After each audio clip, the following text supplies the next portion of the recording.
So எங்க ஊர்ல நாகர்கோவில்ல டியூக் 160 இருக்குல்ல, இன்னைக்கு தான் லான்ச் பண்றாங்க. பயங்கரமா ஸ்டேஜ் எல்லாம் போட்டிருக்காங்க. ஃபர்ஸ்ட் டைமா நான் மைக்க பிடிச்சு பேசுறேன். ஸோ எனக்கு ரொம்ப நர்வஸா இருக்கு. என்ன பார்த்தீங்கன்னா நான் ரொம்ப இன்ட்ரோவர்ட்டுங்க. யூடியூப் வந்த அப்புறம் தான் நான் கொஞ்சம் பேச ஆரம்பிச்சேன். ஃபர்ஸ்ட் டைமா இந்த ஸ்டேஜ்ல போய் பேச போறேன். தான் நாங்கள் ப்ராக்டிஸ் பண்ண போறோம். இவர் தான் நம்ம கோ டைரக்டர் முகேஷ் ப்ரோ. 4 மணிக்கு ஈவெண்ட், நாங்கள் 3:30க்கு இருந்து ஸ்கிரிப்ட் எழுதிட்டு இருக்கோம் எப்படி பேசுறதுன்னு சொல்லிட்டு. ஸோ என்ன பண்ண போறேன்னு தெரியல. அங்கே சொதப்புச்சு அப்படின்னா முடிஞ்சு சோலி. நான் ஃபஸ்ட்டு ஸ்டேஜில் பேசுனதுன்னு பார்த்தீங்கன்னா சின்ன வயசில் ஓடி விளையாடு பாப்பா அப்படின்னு சொல்லி ஒரு பாட்டை பாடி பாதியில் பாட்டு மறந்து திரும்ப நான் வீட்டுக்கே ஓடி வந்தேன்.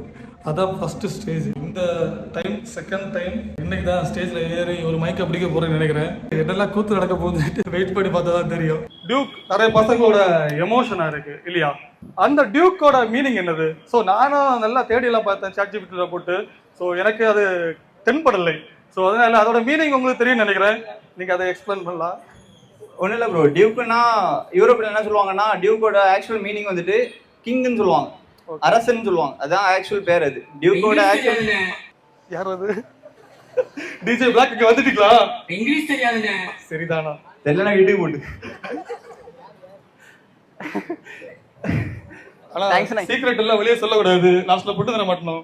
ஏன்னா இப்போ இங்கிலீஷ் பேசினதான் பொண்ணெல்லாம் கிடைக்குன்னு சொல்லிட்டு எல்லாம் கேள்விப்பட்டேன். ஸோ அதனால ரகசியத்தை எல்லாம் உள்ளே வச்சிருப்போம். சொல்லுங்க ப்ரோ. அதான் அந்த டியூக்குன்னா அதோட மீனிங் வந்துட்டு ஃப்ளோ மாறுது இல்ல, சும்மா இருக்க. சொல்லு. டியூக்குன்னா அதோட மீனிங் வந்துட்டு அரசன் சொல்லுவாங்க. இப்போ தெரியுமா உங்களுக்கு? அரசன் தெரியுமா? அரசன் சூப்பு தெரியாதா?